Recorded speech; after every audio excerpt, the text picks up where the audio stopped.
All right, so what's the number one thing all the finance YouTubers and influencers online say? Don't buy a nice car. It's financial suicide. You're going to die at your job at 74. You'll never be able to retire. The opportunity cost due to compounding growth of that $500 a month you spend on a car is actually $1 million. So you're not buying a $40,000 car. You are losing the opportunity cost of $1 million. Like all this sensationalist stuff about buying a nice car. And really, you'd think you could actually die if you buy a nice car. And the thing is about that advice is, first, they're right in a sense because they're talking to goofy people, and the majority of society is goofy. These influencers, they want mass appeal, right? And in order to appeal to the masses, you have to give advice for the masses, obviously, right? So think about the majority of people. They buy a car that costs more than they make in a year. The interest rate is as high as a credit card. An entire paycheck, more than their entire single paycheck, goes towards the finance, the insurance, not to mention other things. So those people are goofy and they need that type of advice. But if you're trying to get conventional results, you'll follow conventional advice and do conventional things. I'll say that in a different way. If you're trying to achieve unconventional results, you have to be unconventional in your path towards things, right? So the advice for the majority is not the advice for just about anybody. And this video isn't just like, oh, buy a nice car and then it's gonna make you grind harder. Like, if you're the person making 45K, which is like just a cut above minimum wage, and you finance the Hellcat at 19% at $900 a month, like, you are that goofy you're beyond that, actually. You have schizophrenia. Like, you need to get professional medical help if you're that person. I'm not talking to that person, but I'll zoom out for a sec. About me, I was that financial independence, retire early guy for like, since I started thinking about this stuff. Like, I was 16 and 17 in school watching Graham Stephan and Andre Jick and thinking about, oh, compound growth, like I can retire early, blah blah blah, you know. And Andre Jick was a big one. Like, that guy messed up my brain. Like, he's a fine guy, his content's okay, but he messed up my brain. His story is he was making $50,000 a year, which is, you know, a base salary. Like, you start working professionally, that might be your base salary. It should be more, but it might be that. But he had 6 figures in his investment portfolio making 50K. And I was like, what? Like, that's very impressive. But then the thought I should have had was, why didn't he just make more money? He could have invested more, enjoyed life more, things like that. But he was just focused on the saving side, the scarcity side, the frugality side of things. But when I was 16 years old, it kind of stunted me for a while, because I was straight up thinking, I don't need to aim for anything. I can just make $50,000 and invest every penny, don't spend a single dollar, and I'll be able to retire a millionaire. I'll be able to retire early if I just make 50K. And I was like, what a terrible way to think. I was straight up thinking like that for like a year. Like, I don't have to worry about making a lot of money. I can just be frugal and still retire, which is like such a damaging way to think. Obviously, be responsible with money and things like that. Don't be stupid. But it doesn't have to be one or the other. That's what I'm trying to say here. I drove piece of shit cars. First car I got was older than I was. The first car I bought was a 2000 Mercury Grand Marquis, a couple of years older than me. And I bought it for like $2,000 or $3,000. After that, I upgraded to a 2009 Toyota Corolla, the gray one that you see. You know, in your head, you think 2009 Toyota Corolla. It's that one. Except mine, the AC was making a noise. The back bumper was scuffed. The front bumper was like falling off in traffic. I had to get out, put the bumper back on, and keep driving. And I was driving like that for years. And take in, I wasn't broke at the time. Like, I was making 6 figures and driving a 2009 Toyota Corolla. Maybe 2 or 3 of my friends at that time were earning more than me. I was earning more than most of my friends.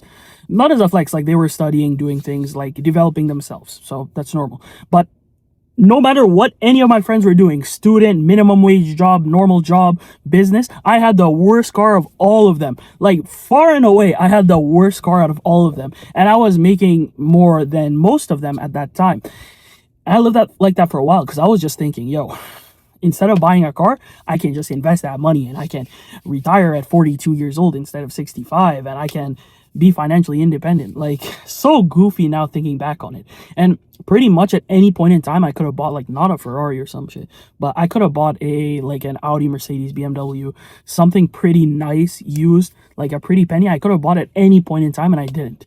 I kind of wish I did, because I feel like, despite if I had spent a lot more before, I feel like I would have been further along now in doing that, because of how it kind of changes you once you get to that point. And what changed my perspective? Like, why did I suddenly think, I want to drive nice cars, I want to have nice things? It wasn't any, like, influencer or goofy stuff. It was literally my wife, because she was just like, why do you work so hard? what do you do it all for? Like, why can't we be happy and enjoy life? And I'd give her the typical nerd answer, like, oh, what about compound growth? See, I don't want to round up my dollar at the cash register and give to the children's hospital, because that 74% could be like $3 in 42 years. Like, that's the mindset I was on at some point. That's the mindset I was on at some point. But then I was like thinking, am I a bad person? Like, why am I talking about depriving my wife? You know, if you are a good husband and a good leader, you should not deprive your wife. It's not like we were struggling in any way. Like, there was no reason she couldn't have what she wanted today instead of in 2 years, 5 years, 10 years.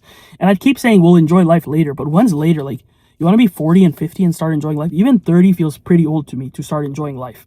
I don't want to, like, not enjoy anything until 30 even. That seems old for me. So that's when I started changing my view. And she would always say stuff like, bro, money will come back. And I used to think, well, that's kind of an irresponsible way to think. But no, it's the most responsible way to think. The truth is, people who are like tight with money, they have a tight grasp on it. Not they're responsible. Like, they literally don't want to let go of money. They're people who think it won't come back to them. They won't be able to make it again. They think a dollar spent is a dollar lost. And that's like the key difference you have to make. So anyway, I bought a new car, and I didn't buy like a super nice car, an expensive car. I didn't buy an M4. I bought a CLA 250. And now you guys in the comments are going to say, okay, bro, this guy's yapping about a CLA 250. Yes, but it costs more than 10 times more than my last car. And I didn't like get an auto loan or finance. I just bought the car. And I feel like you guys are just going to hate anyway. Like, in 2 years, I'm going to have an M4 or a C63 or a Porsche or something. And you guys are just going to be like, okay, buddy. No Ferrari, no 911, no GT3 RS. Like, just stay hating. Just stay hating. Hate always comes from below. That's the thing. But anyway, back to the main point. After buying the car, you think after years of like being frugal and stuff, I'd be thinking about the money. Like, oh man, I could have invested this. I could have grown this in other ways. I'm not worried about money like in the slightest after buying the car. Even if I should be, like, I'm not worried in the slightest. Nothing in my mind said I need to pick up extra shifts. I need to save money, cut here, here, and here so that I can afford to run this car. No. What actually happened in my mind was, yo, I really wanted M4 or a C63. How can I double or triple my income within 1 year so that I can buy an M4 or a C63 in a couple years? Like, that's what I was thinking. I was like totally in growth mode after that. And obviously, like, I've been running a business for years now, those who know. My business has seen great growth in the last year or so. And I'm not being passive about it anymore. I'm literally sitting down and thinking, okay, how can I turn this into a 7-figure business within the next 2 years? I have an in-person service business. How can I make this a 7-figure business in the next 2 years? That's what I'm thinking now. Like, I'm not thinking, yes, growth is good. We have to always be growing. I'm thinking, okay, what exactly do I have to do to double or triple my income over the next year or two so I can have an M4 or a C63? And it doesn't have to be about cars. It has to just be something you genuinely enjoy. Like, don't be tight about things you genuinely enjoy that will bring you true happiness.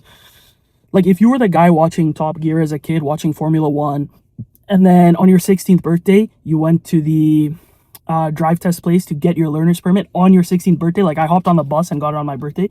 If you're that type of guy and you've been dreaming of cars forever, don't deprive yourself. As soon as you can afford it, not on a stupid interest payment or whatever, as soon as you can afford it, just buy a nice car. It's going to return infinitely in happiness, and it's going to give you more of a growth mindset. You will literally think, okay, what was so bad about that? I can do that. I can actually do much more than that.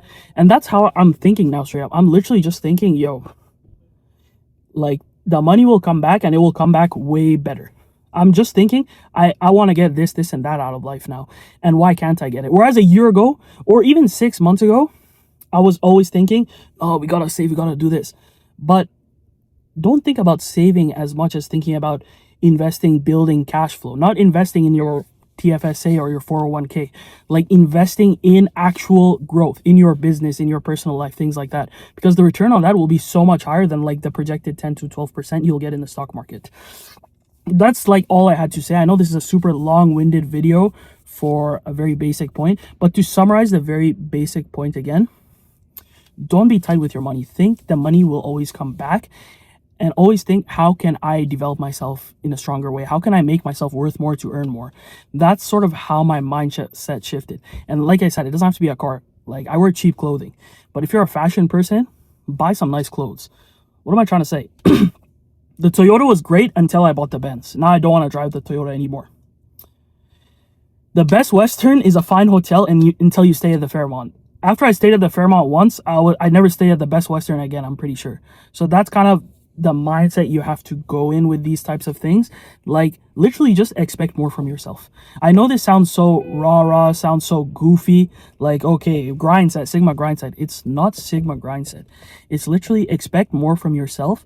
Believe that you are capable of more than 60K or 100K a year. So many people think the max they can earn in their life is 200K a year, which is like, as a professional job, yes, but that's like meager earnings. Because if you make 100K a year, you might bring your job like 300-400K of value in a year, right?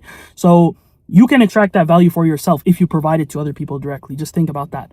So yeah, this was a bit long-winded. That's what I had to say. Just upgrade your lifestyle here and there so you can understand that it's possible and that you deserve these things, and never limit your beliefs. One last thing. I'm talking about myself. Maybe you don't do it. I did do it for sure. I live in Toronto. I spend a lot of time in Montreal. I would see expensive cars are a dime a dozen. Like six-figure cars, you see them everywhere you go. And you see a Ferrari or a Lambo or something like at least once a day in Toronto and Montreal. I would see those and I would immediately think, oh, I sure hope he can keep up with the payments. Oh, he's flexing, but he's broke in real life. I was saying all this while my front bumper was like scraping against the ground driving behind him. Like, that's how much of a goofy person I was. Even if that's the case, why are you even thinking like that? What's the point of thinking like that? Don't be a pessimist. Be an optimist. Think, he did it, I can do it. He made $1 million last year, I can make $1 million in a year. Why can't you? You know? Why can't you? Obviously, I'm going to talk about the income side and stuff later. I'm not a millionaire or anything, but I feel like I'm going to get there very soon, inshallah.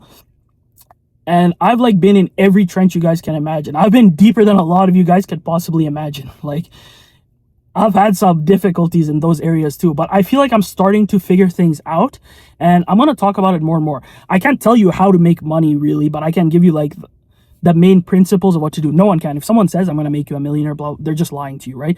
The idea is you have to make a product or service and sell it to enough people. You want to be a millionaire? Sell $1 item to 1 million people. Like basic economics, basic math. But there are things you can do to get there in between. Marketing, sales, accounting, things like that. That's what I'm going to talk about in future videos. Just don't limit yourself. Thanks for watching, guys.